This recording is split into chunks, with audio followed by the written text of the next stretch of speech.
Hello, welcome back. If you're sad enough to watch these videos, you're as bad as me. Where do we get to? Exhaust manifold's off, full of oil. Leads me to believe valve stem oil seals or valve guides, or a mixture of the two. It's possible because it had new valve stem seals put on. But it's possible they failed already. There's everything's made in China. So the next job, the head's gonna have to come off. There's no two ways around it. So the next job's to pull the head off. First part of that is drain the coolant. Before you start taking any of the head bits off, the rocker cover off or anything like that, and drain the coolant, because you don't want water dropping down anywhere. So get as much as you can out. This new radiator comes with a handy little tap on the bottom, so you just undo that and drop the water out. But get all the hoses off and get as much out of the way before you start even touching the head. These are heavy cast iron heads, so you want everything out of the way. You don't want to get it halfway out and get it snagged on something and end up dropping it or doing yourself an injury. So that's the first job out of the way. The next job, if I can move you around, radiator hose. Depending on what you've got on, I need a flat bladed screwdriver. 2 seconds.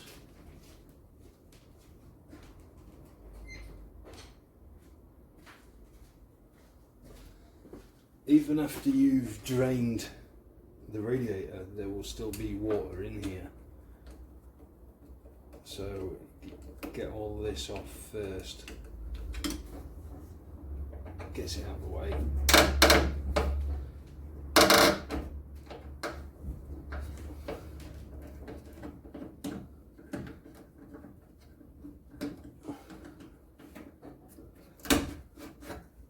See, still water dribbling out. Put that somewhere where you're not going to stand on it. Then the pipe going to the heater matrix. Simple enough.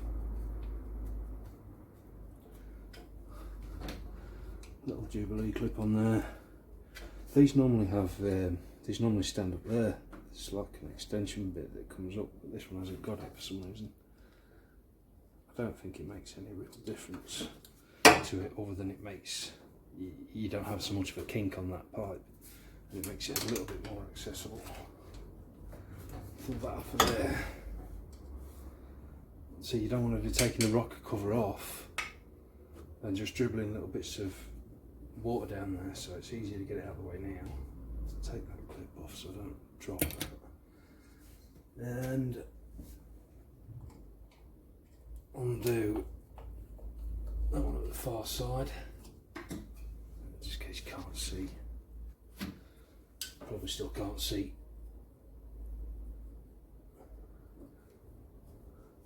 These can sometimes be a pain, and you need to just undo that one knot on the end of the rocker cover, which should be a 13mm.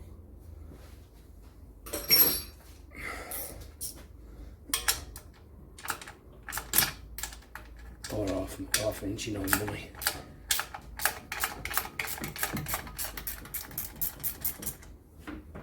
I'll take that off.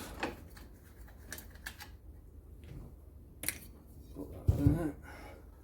That lifts that off.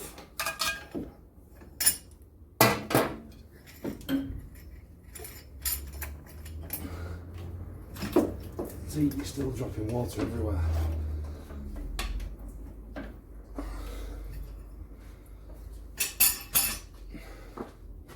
And then that one, the return from the heater.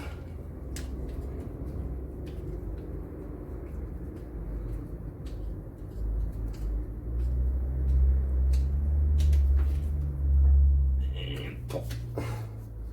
Right. You can just take that off completely out of the way if it's going to get on your nerves.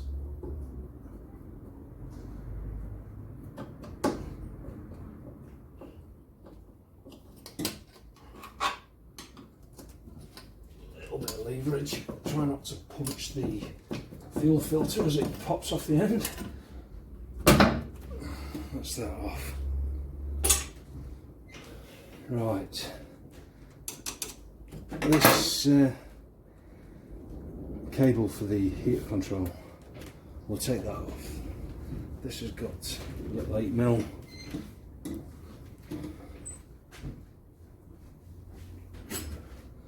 Little 8mm bolt in it.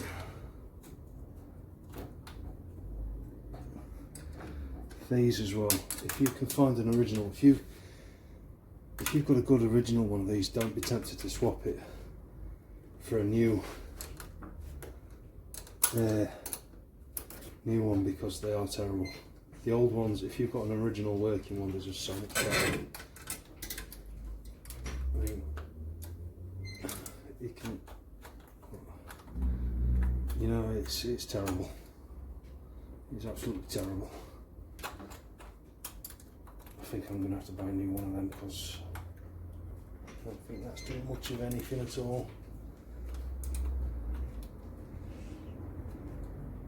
Right, now all that's out of the way, spill pipes off the injectors. Next thing.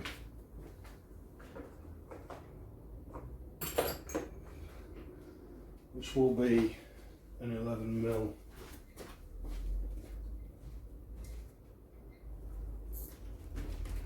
or should be an 11mm. Loosen them all off. The injectors have to come out, and that is a 13mm on top of there.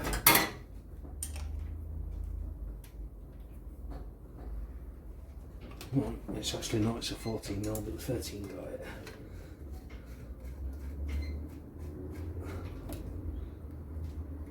These have little crush washers on it, little copper washers. Ideally, they're single use really.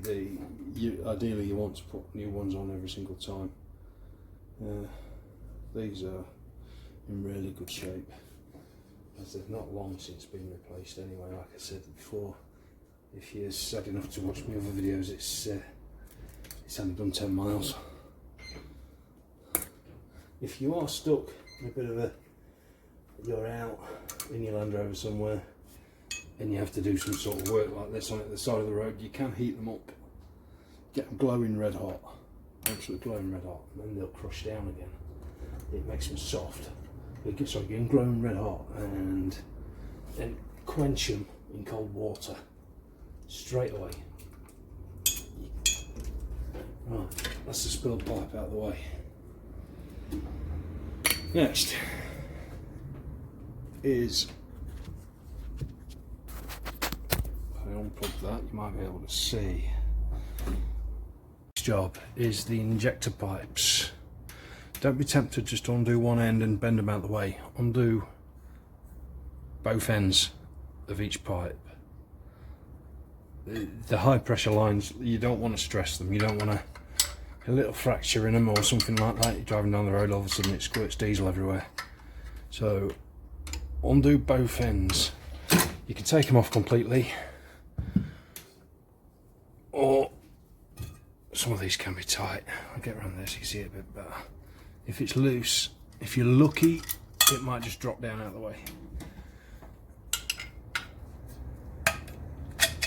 You are no doubt going to have to bleed this up after. It's not difficult.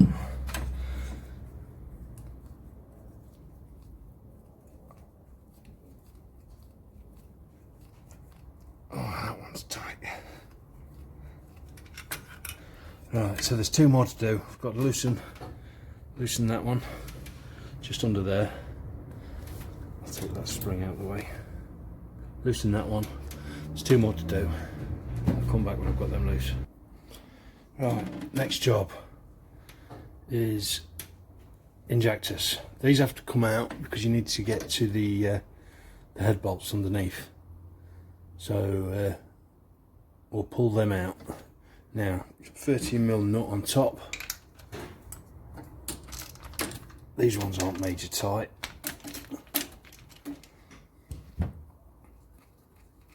chances are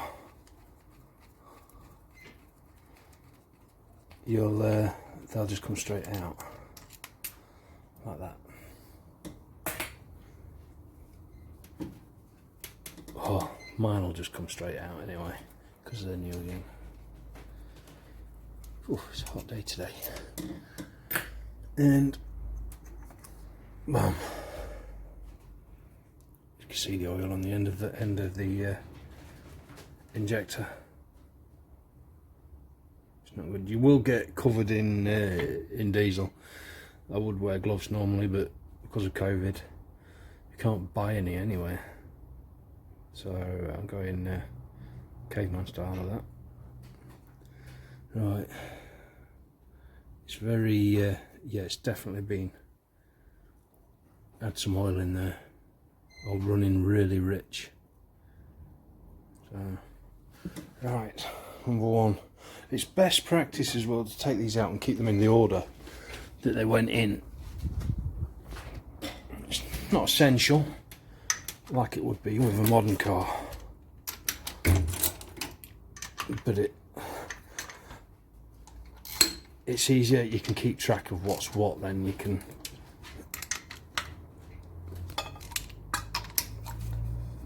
staying all loose. It's a lot easier for keeping track of where everything went. When coming to diagnose a fault, say like we've got bad oil coming through, I think it was cylinder 3, so I want to make sure I know that injector is out of cylinder 3. You put it back together and you've still got a problem, but you've mixed all the injectors up. Yeah, with any running problem, it's not ideal.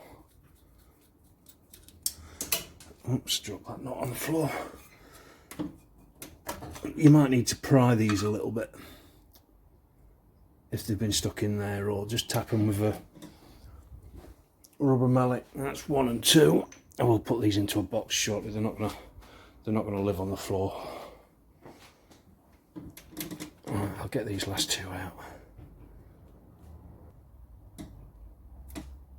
Right, that's all 4 of them out. And just gonna, you probably can't see too well on the camera, but now they're out, just have a little inspection down the holes. Make sure there's no chunks missing out the bottom. Check the condition of the copper washers that was underneath. Just so you just know, you know what I mean. It's all, you just check everything you're taking apart. So, diesel. Look like water to start with, but it's diesel. Right, next, rocker cover, 13mm.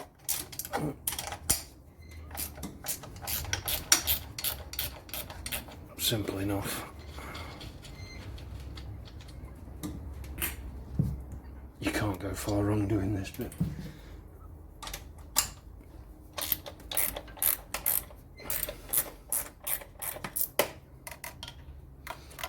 I will get this far and then end the video. I don't want the videos to be too long if you're getting bored, so we'll do it in stages. You might need to give it a bit of a tap just to free it up. There we go. And we're out. Put that down there. Right. Oh, see, that's not a good sign. Straight away.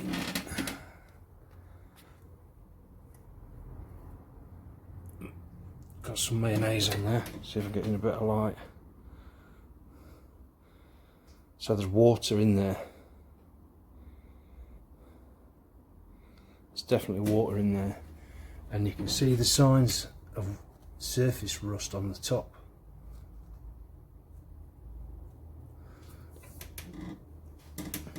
Coming through where the water's been around it. So yeah, that's definitely not a good sign. You don't want water in your engine. Not in the oil side of it anyway. Not where it's not meant to be. So right,